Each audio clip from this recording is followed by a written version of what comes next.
Buenas noches, ya es tarde acá en Valencia, 8 de marzo del 2021. Y voy a hablar de un tema que es bastante interesante para este tiempo que estamos viviendo, que es del miedo, el temor, el miedo. El miedo, si yo lo veo en el diccionario, lo que significa, el diccionario Anaya de la lengua, significa estado de ánimo poseído de fuerte temor ante un peligro real o imaginario.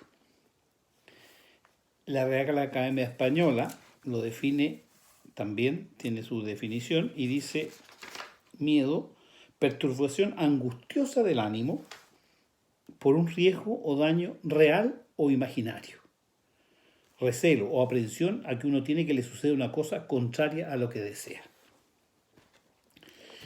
Bueno, es característica de estos tiempos en la gente vivir y tener miedo. Ahora, el tema está en cómo respondemos a esa situación, sobre todo los creyentes, los que tenemos puesta nuestra esperanza y nuestra confianza en el Señor Jesucristo. Los que tenemos puesta la confianza y la esperanza en el Señor Jesucristo, vemos que sus promesas nos llaman siempre a no temer. No temáis, nos dice, en varias oportunidades el Señor. De hecho, cuando camina sobre las aguas el Señor Jesús en pos de la barca que había zarpado en el lago de Galilea, Pedro lo ve que viene caminando sobre las aguas y le dice claramente, Señor, manda que yo vaya donde ti. Y el Señor le dice que venga. Pedro baja y camina sobre el agua, igual que el Señor. Pero cuando le viene, te entra temor, se hunde. El Señor lo coge del brazo y lo saca. Lo que vemos entonces, dos cosas. Una, que el temor no solamente paraliza, sino que te hunde en la angustia, en la depresión, en un estado de ánimo que hace que tú no puedas salir adelante respecto a cualquier cosa que estés enfrentando.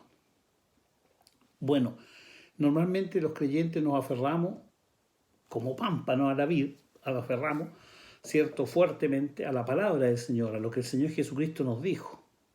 Él dijo muchas oportunidades. Si mirad los pajarillos, dice, si siembran, no siembran, ¿ya? Ni guardan en granero. Y tienen, dice, cuanto más vosotros, hombres de poca fe. Siempre el Señor nos demanda a que tengamos más fe. La fe es extraño porque la fe es un don de Dios. Es un regalo de Dios que Dios nos da a cada uno de nosotros, de acuerdo a la medida de fe que el Señor nos otorga a cada uno. Pero a pesar de eso nos demanda que vosotros, dice, hombres de poca fe. Claro, evidentemente, Él es el autor y consumador de la fe. Él, su vida la hizo en torno a la fe. Él se encarnó en Jesucristo, se encarnó en hombre, siendo Dios. Y Él, evidentemente, en esa condición, una vez que está en la tierra, su caminar era absolutamente por la fe en el Padre. Y él, las cosas que hacía eran las que el Padre le ponía en su corazón. Y él caminaba por fe. Ahora, en él no se encontró pecado ni tenía ningún pecado y fue lleno del Espíritu Santo. Y dice que él aprendió la obediencia por lo que padeció. Bueno, muchas de las cosas que a nosotros nos suceden, evidentemente, nos hacen ir aprendiendo la docilidad y la obediencia. Ahora, pero para centrarme en el tema del miedo y del temor, que es una característica tan propia de estos tiempos.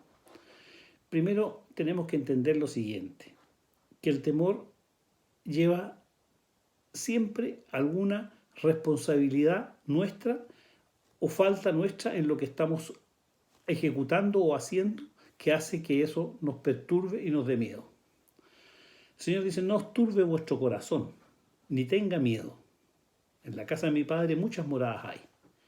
Iré pues a preparar lugar para vosotros, para que vosotros estéis donde yo estaré. Bueno, el Señor en el fondo nos dice, nos lleva, fíjate, nos saca de la tierra y nos lleva a otros lugares, nos lleva a los lugares celestiales, nos saca del problema material, que es lo que le aflige al hombre siempre. Al hombre siempre le aflige qué vais a comer, qué vais a vestir. Y el Señor dice, vosotros dice, sos más precioso que los lirios del campo, y mirad los lirios del campo cómo se visten, dice. Mirad los pajarillos, no cae ni uno sin que mi Padre no lo mande. Entonces, ¿cuánto más a vosotros les dará? Dice. O sea, estamos llenos de promesas del Señor. Buscad el reino de Dios y su justicia, y el resto es añadidura, dice nuestro Dios. Bueno, pero ¿por qué a pesar de todas las condiciones, muchas veces nos viene temor y tenemos temor al futuro, al mañana, y temor, como dice el diccionario, muchas veces imaginario, porque las cosas ni suceden como las estamos pensando, pero las estamos pensando nosotros realmente? ¿Quién de nosotros quiere estar pensando en el futuro para angustiarse y atemorizarse? ¿O será que hay alguien que busca apartarnos y turbar nuestro corazón? Porque turbar es detener una comunicación. Turbar tiene que ver con algo turbio. La comunicación con Dios tiene que ser transparente, fluida. ¿Ya? Estas cosas, el temor corta la relación con el Señor, nuestra comunicación con Él. Porque nosotros estamos llamados a una comunicación permanente con el Señor Jesucristo, a través del Espíritu Santo que tenemos en nuestro corazón morando. Y si alguien no tiene el Espíritu Santo morando, que lo pida, porque cree que todavía no es de Cristo. El sello que tenemos los creyentes es el Espíritu Santo, es el haber nacido de nuevo. Y es bueno siempre cuestionarse eso. Y al final, la forma que tenemos nosotros de saber si somos creyentes o no es el Espíritu mismo que nos da testimonio en nuestro espíritu que somos hijos de Dios. Y nos empieza a afirmar en esa condición. Nadie me puede decir a mí que yo no soy hijo de Dios si yo sé que lo soy, porque el Espíritu me da testimonio de eso. Ahora, vuelvo al tema del temor. Me aparto a veces del tema que quiero tocar. Pero el perfecto amor, dice Dios, echa fuera el temor. Entonces, ¿por qué, si nosotros sabemos que Dios nos ama, muchas veces tememos? Y dice porque el temor lleva en sí castigo. Me explico. Nosotros muchas veces tememos porque creemos que en alguna cosa faltamos nosotros o fallamos nosotros. Y por esa razón nos está sucediendo tal o tal hecho, o nos puede suceder tal o tal cosa. Pero como decía yo, hay alguien que es astuto y que busca molestarnos y busca interrumpir y enturbiar nuestra relación con el Señor. Entonces, ¿qué es lo que hace esa persona? Ese ser, ese ángel caído? Viene y mete cosas a nuestra mente, en la noche, en el día, y mete pensamientos. Mira, te va a pasar esto en el trabajo, te va a pasar esto otro en tu casa, te va a pasar esto con tu mujer, ten cuidado con tus hijos en tal cosa. Y tú muchas veces no quieres ni pensar. Tú dices, yo quiero descansar, no quiero seguir pensando tanto. Y vuelta al pensamiento, y vuelta al pensamiento. Bueno, cuando un pensamiento no lo dominas, o sea, no eres tú que dices, pero si yo ahora quiero pensar en lo del temor, y voy a hablar del temor, ya hablo del temor, que es el tema que estoy hablando, lógicamente con otras cosas que son añadidas, pero alrededor del temor, pero no me puedo poner en este momento a hablar de una receta de cocina, porque es que así que estaría yo no controlando mi mente en absoluto. Y dice además, dice la palabra que el espíritu siempre se sujeta al profeta. O sea, tampoco es porque hoy no es que me tomó el espíritu y voy a hablar cualquier cosa. No, el Espíritu Santo es tan delicado, es tan respetuoso y se somete a nosotros, fíjate. Por eso dice, no contristéis el Espíritu de Dios. Porque cuando lo contristamos, precisamente cuando lo hacemos, queremos que hable cuando no debe o lo callamos cuando quiere hablar. Pero así todo se sujeta a nosotros. ¿Por qué? Porque así lo quiso Dios, que estas cosas nosotros vayamos alcanzándolas en libertad, en una comunicación, en un querer porque nos seduce y nos enamora. Bueno, a mí una de las cosas que siempre me ha enamorado del Señor Jesucristo y de Dios nuestro Padre es precisamente su manera de actuar para conmigo en mi vida, digamos, y con los que yo conozco, ¿ya? Que nos respeta tremendamente y nos respeta y nos ama sobre todas las cosas. Vuelvo a lo del temor, que digo, ¿por qué la gente teme o hay temor? Porque normalmente pensamos nosotros, ¿ya? O alguien nos hace pensar de que si yo voy a perder mi trabajo, por ejemplo, es que a lo mejor no trabajé bien, a lo mejor no lo hice correcto. Ahora, claro, si yo no sé, pues si estás robando en la empresa, lógico que no lo estás haciendo correcto, si te van a pillar, te van a echar. No cae de cajón, no estoy hablando de ese tipo de cosas, ¿ya? Estoy hablando de un trabajo normal que alguien lo desarrolla todo, pero muchas veces en estos tipos de pandemias hay reducciones de personal, todos nosotros pensamos, uy, si me toca a mí, me echan a mí, o qué sé yo. Bueno, la palabra de Dios dice que a los hijos de Dios todas las cosas les llegan a bien. Es más, también dice que quién será que diga que sucedió algo que Dios no mandó. O sea, nosotros, si nosotros tenemos y conocemos el perfecto amor, o sea, el perfecto amor es que aquel que entregó su vida por nosotros. Jesucristo era el unigénito Hijo de Dios y se dio por todos nosotros. Al darse por todos nosotros, muestra su entrega absoluta, sin reparo. Entonces, si dio a su Hijo Jesucristo, Dios nuestro Padre, ¿cómo no nos dará con Él además todas las otras cosas? ¿Y qué son todas las otras cosas? Las herramientas para sobrellevar y pasar este valle en que estamos hasta el encuentro definitivo con el Señor Jesucristo. Encuentro que nosotros esperamos y todos anhelamos, todo creyente espera y quiere estar en la presencia del Señor. Pero entonces, ¿qué es lo que hace que el temor? Porque siempre pensamos que algo hicimos nosotros mal, algo nos falló. Y viene el enemigo y dice, sí, pero es que mira, este otro trabajo debería haberlo hecho mejor o qué sé yo. O este negocio deberías haber hecho esto en vez de esto otro. O este otro acá. Entonces estamos siempre, en el fondo, con la responsabilidad nuestra. Y cuando tienes esa responsabilidad, lógicamente, es normal, piensas, ¿dónde me puedo haber equivocado? Y te viene el temor, porque si me equivoqué, va a tener una consecuencia, lleva castigo. A eso se refiere el Señor, el temor lleva en sí castigo. Te equivocas, bueno, vas a tener un pago. O sea, si yo me equivoqué, bueno, de hecho voy a poner un ejemplo sencillo. O sea, si yo ando en una ruta y a una velocidad mayor de lo que dicen los carteles, 100 kilómetros por hora, estoy lógicamente infringiendo la norma y me va a llevar un castigo. Pero entonces esa estoy ejerciendo una cosa y haciendo lo que no corresponde.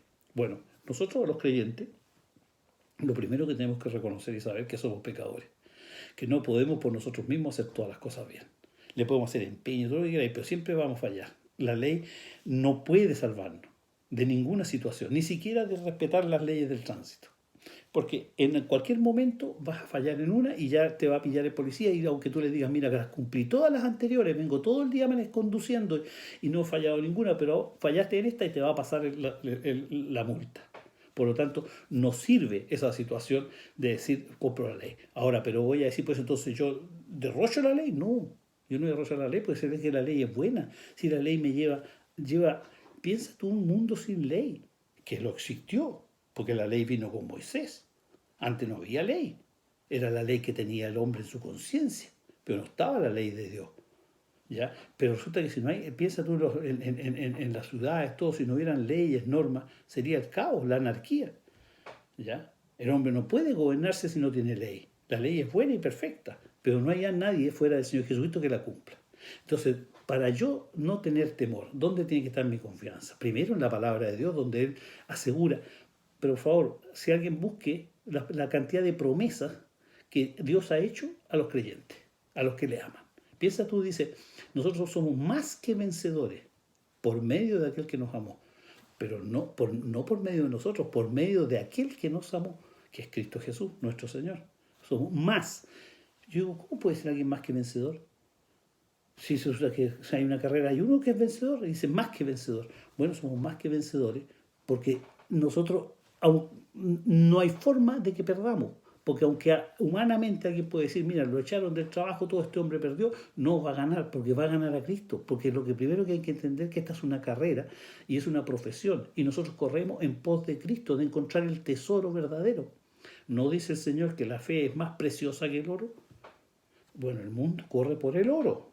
Y todo el día buscan obtener y tener más oro. Lo entiendo y lo respeto porque yo también corría detrás de lo mismo, creyendo que así aseguraba mi vida y mi familia iba a tener tranquila todo porque iba a tener recursos para mantenerla. Que a lo mejor no para nunca tener los recursos, ¿ya? Y es mentira que se mantiene eso porque no puedo controlar la salud, no puedo controlar un montón de otras cosas. Bueno, ahora tampoco lo puedo controlar porque está en las manos de Dios, yo no controlo nada, es Dios el que controla, pero la diferencia está que voy pensando cada día más que Dios controla las situaciones. ¿Te fijas? Dios tiene control de todas las cosas. Entonces, yo he hecho mi confianza en Él. Ahora, tú me preguntarás, ¿no temes tú? No, muchas veces. Y despierto en la noche sobresaltado y me da temor. Pero le recurro y le digo, Señor, y empiezo a recordarme las promesas que Él ha hecho. Y empiezo a recordar el tiempo y cómo he ido cumpliendo todas las cosas. Cómo jamás he podido... Yo digo, soy sincero, Si yo viera que realmente alguna vez Jesucristo y la palabra de Dios me hubiera fallado, yo estaría diciendo, no, no, esto no es así, este Señor falló, dijo tal cosa y no se cumplió. No, todo lo que dice se cumple. Es tremendo, pero todo lo que dice se cumple. Cuando dice que a los creyentes no nos va a faltar comer, fíjate que la promesa que nos hace, él dice que tendremos sustento y abrigo, y estemos contentos con eso, dice el apóstol Pablo. Bueno, hemos tenido harto más que sustento y abrigo, pero ¿qué es lo que es lo importante? Que nos da la gracia. Porque resulta que saco yo si tengo $1.000.000 y tengo necesidades por $1.500.000.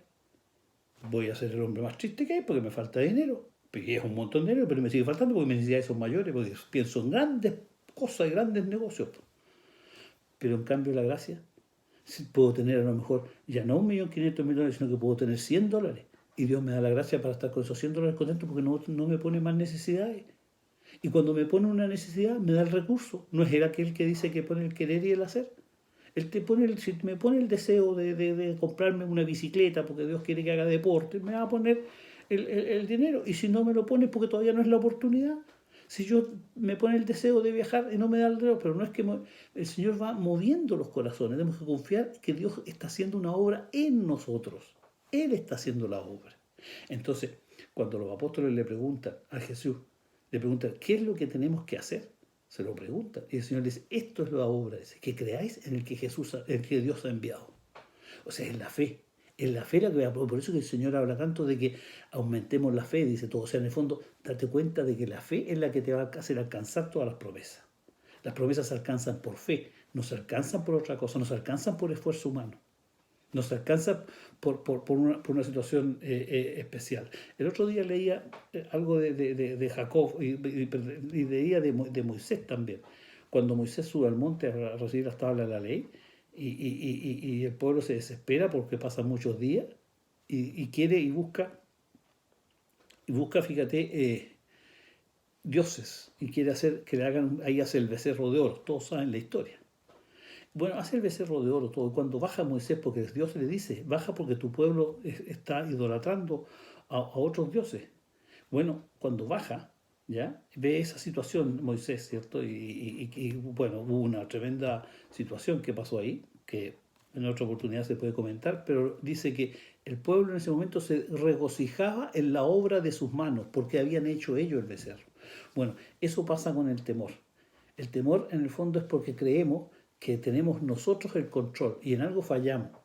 Pero si nosotros estamos entregados a Dios y confiamos en Él y que Él nos va a dar su gracia para la situación que suceda, tengas trabajo, no tengas trabajo, tengas dinero, no tengas dinero, para hablarlo del sustento. Pero hay muchas otras cosas, tengas salud o no tengas salud. ¿Ya? Digamos, se cumplen tus planes o no se cumplen tus planes, y ahí empezamos el problema. Tus planes.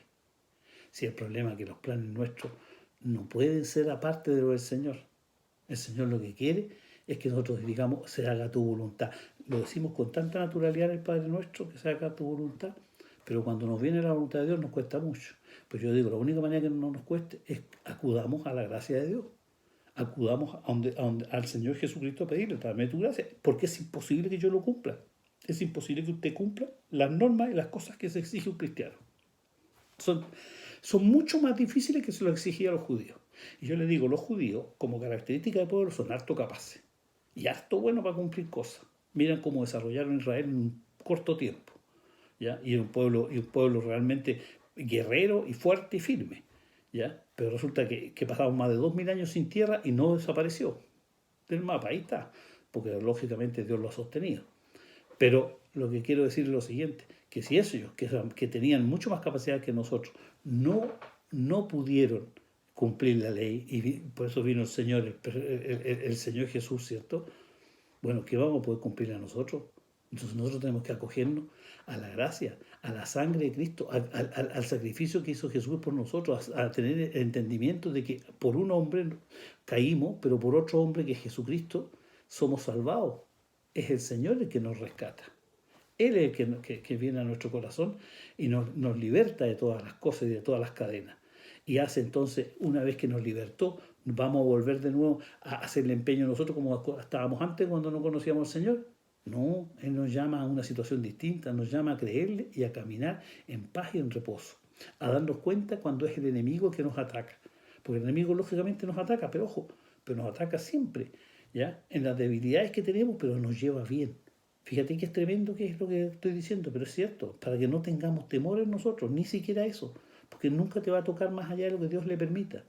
Y si Dios, mira, yo converso muchas veces cuando ando en bicicleta, a propósito que hablaba de la bicicleta, ando en bicicleta y converso con los pastores. Pues me llama mucha atención los pastores, como las ovejas lo siguen, le hacen caso y todo. Y el otro día, el último que conversé, me hablaba de su perro. Porque él era, fíjate, él estaba siendo pastor y llevaba muy poco tiempo pastor. Pero no importa, yo no sé mucho, pero el perro sabe, me decía. ¿Ya? Porque él no tenía trabajo y encontró ese trabajo y estaba aprendiendo en el fondo a ser pastor. Un pastor en que las ovejas lo siguen a él, no esos que arrean las ovejas. Él va adelante de su oveja. Lo que más me sorprende aquí en España eso de ver realmente el pastoreo como era en los tiempos antiguos. Bueno, y en una de esas unas ovejas se habían ido hacia un lado y él le dice al perro, no me acuerdo cómo se llamaba el perro, lo llama y le dice que vaya y el perro va, ¡pap! Le pega un par de mordiscos con las piernas y vuelve la oveja al rebaño. Bueno, muchas veces las cosas que a nosotros nos pasan son evidentemente, el Señor permite las cosas para que volvamos al rebaño, porque nos conoce que somos pueblo rebelde y contradictor. Así le dice siempre, se lo dice a los israelitas, pueblo rebelde y contradictor. Y si los israelitas eran rebelde y contradictor, imagínense cómo lo que somos nosotros rebelde y contradictor. Bueno, Dios tenía una forma de asegurarse de tener un pueblo para sí, y es poniendo el Espíritu Santo en nosotros y haciéndonos nacer de nuevo. No hay forma, ¿ya? Si no es despojándose del viejo hombre y vistiéndose de nuevo. Ahora, yo digo, hay cosas que dificultan el caminar y todo. Una de las cosas que dificultan mucho, que si Dios quiere me da ánimo, fortaleza y gracia para compartirlo un día, va a ser respecto al pecado y al engaño del pecado. Pero hoy en día el tema es el temor.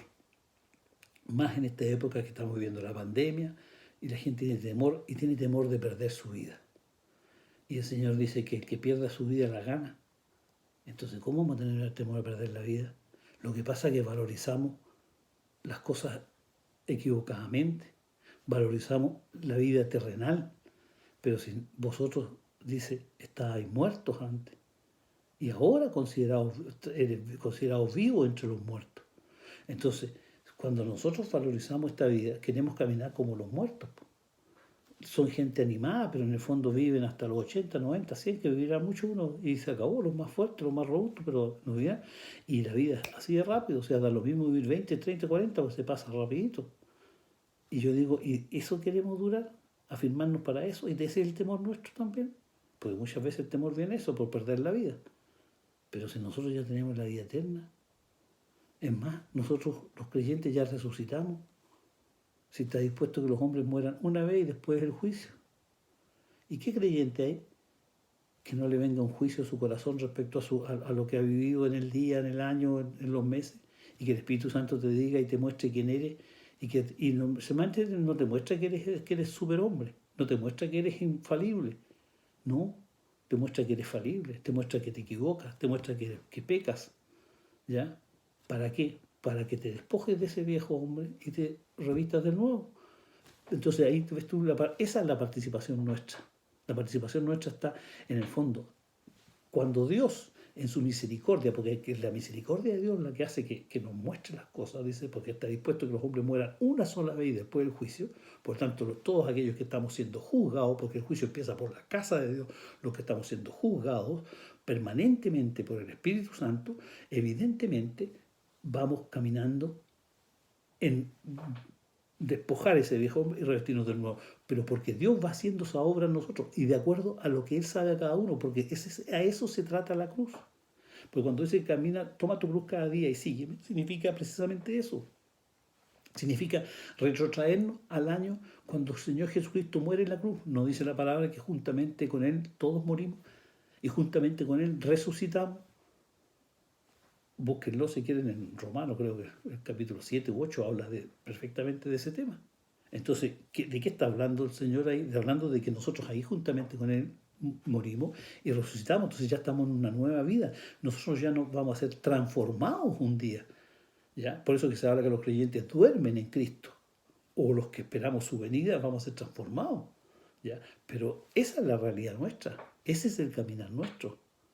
Entonces, es en esa realidad voy a preocuparme por mi vida aquí. Ahora, no significa esto de que, oye, entonces yo si no me preocupo por la salud voy a salir a las 3 de la mañana sin vestirme, sin nada y va a pasar frío y todo. No, no, porque esto es racional, es como diciendo, para que abunde la gracia hago más estupideces, el Señor no te ha quitado, digamos, los dos dedos de frente que tendremos.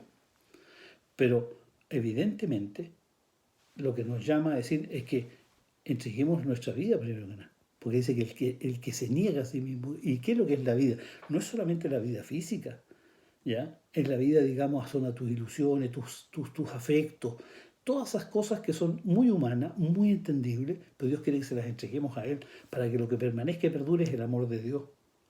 Entonces, son muchos las variaciones y las cosas que hay en esto del temor, pero yo lo que más puedo decir es que la forma que se va acabando el temor es confiando en Dios en el perfecto amor. Pues el perfecto amor echa fuera el temor, echa fuera.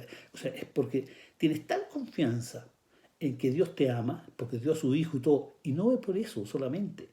Porque, claro, dio a su Hijo, pero ya lo dio hace 2000 años, pero yo, ¿cómo me relaciono a los 2000 años para atrás? O sea, ¿cómo vivo esa situación?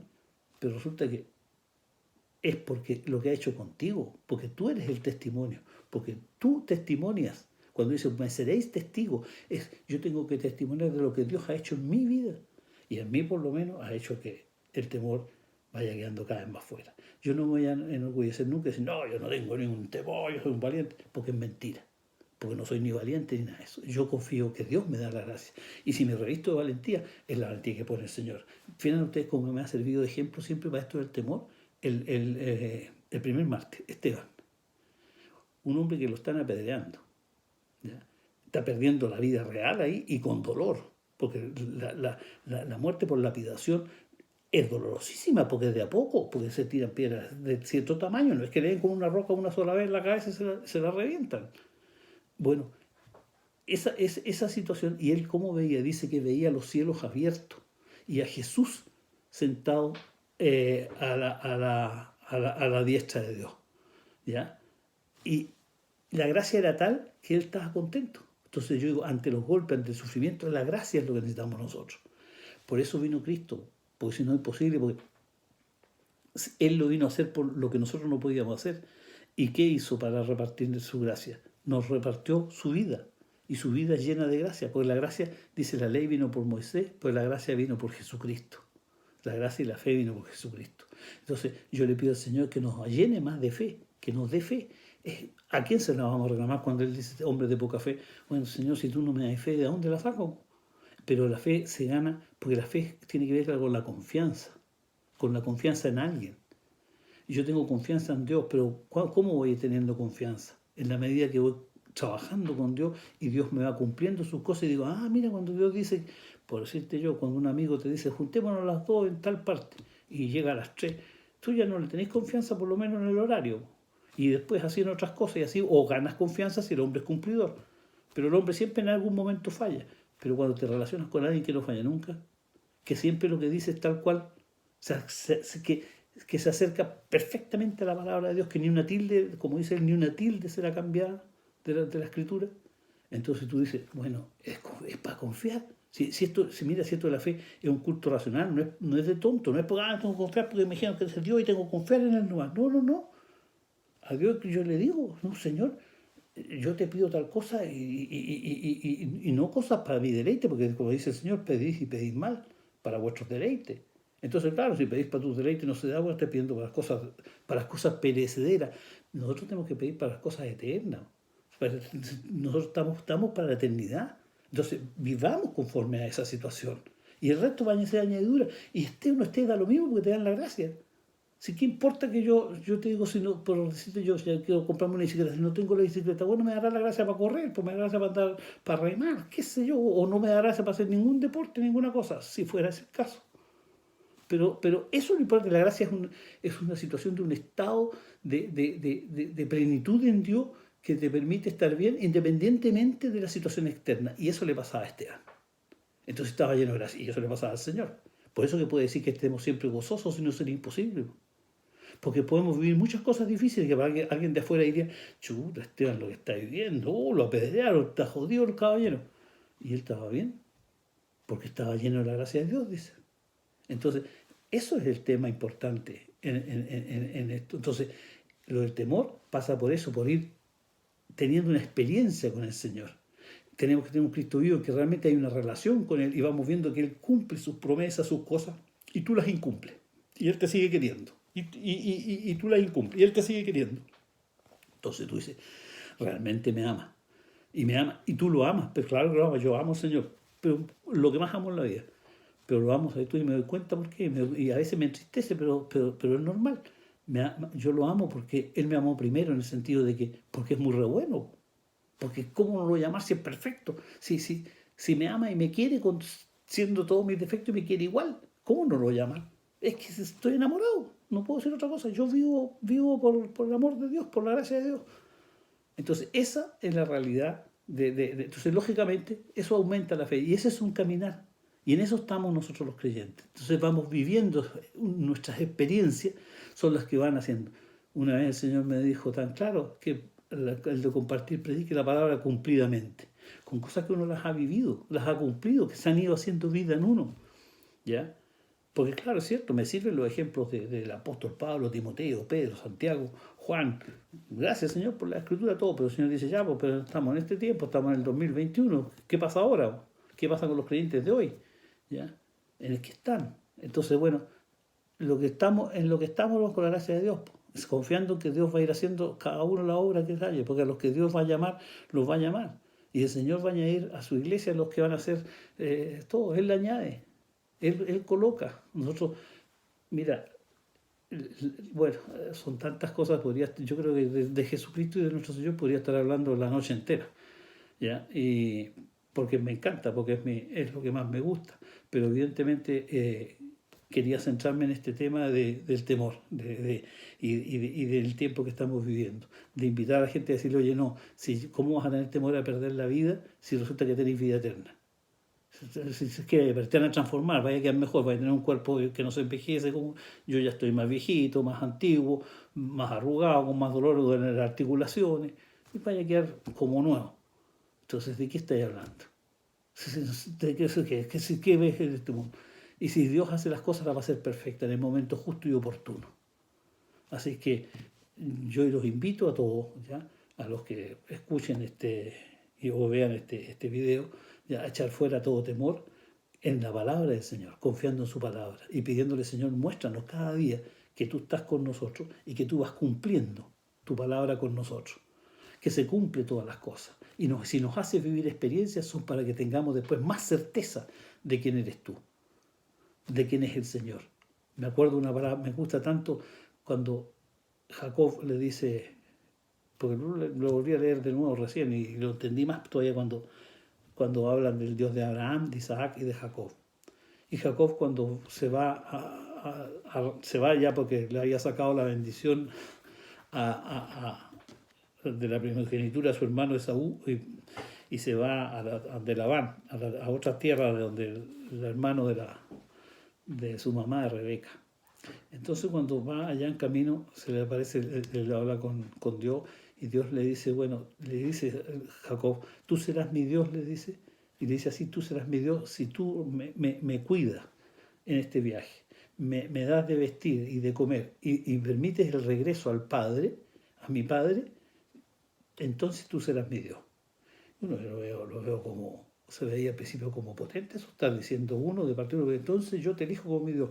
Pero pónganse en ese tiempo no era monoteísta, no había un solo Dios, todos tenían dioses, por eso hablaba el Dios de Abraham, de Isaac. Y entonces Jacob le dice, entonces si tú me cubres, si tú haces esto, si tú haces esto, entonces tú serás mi Dios. Porque ¿cómo iba a saber él si este era el Dios verdadero? Si todos tenían dioses, habían dioses de Osiris, de los dioses griegos, estaba lleno de dioses. Entonces todos, cada uno salía con su Dios por un lado y para otro. Entonces él dice, bueno, él había visto, lógicamente, Abraham era su abuelo, él había visto eso, pero él quería experimentarlo en forma propia, de que si realmente tú eres mi Dios, bueno, guárdame, cuídame, y de regreso al Padre. Bueno, a nosotros nos ha prometido lo mismo. Nos dice el Señor porque nos dio su Espíritu y nos promete entonces guardarnos, protegernos, cuidarnos y de regreso al Padre. Pero ¿a qué Padre regresamos? Ya no al Padre terrenal como regresaba a él, a donde Isaac, nosotros regresamos al Padre celestial. Ese es el camino que abrió Jesucristo, el camino nuevo y vivo, el camino al Padre. Y ahí ya Jacob está anticipando la promesa que nos hace a nosotros, que es guardarnos y cubrirnos en nuestro viaje, en nuestro caminar, en nuestro peregrinaje que estamos, porque somos extranjeros acá. El Señor va a hacer todo lo posible para que ningún creyente se apotingue y se establezca donde no tiene que establecerse. Y la tierra no es lugar para establecer nosotros. Nosotros no podemos andar como los terrícolas. Eso lo tengo más claro que el agua.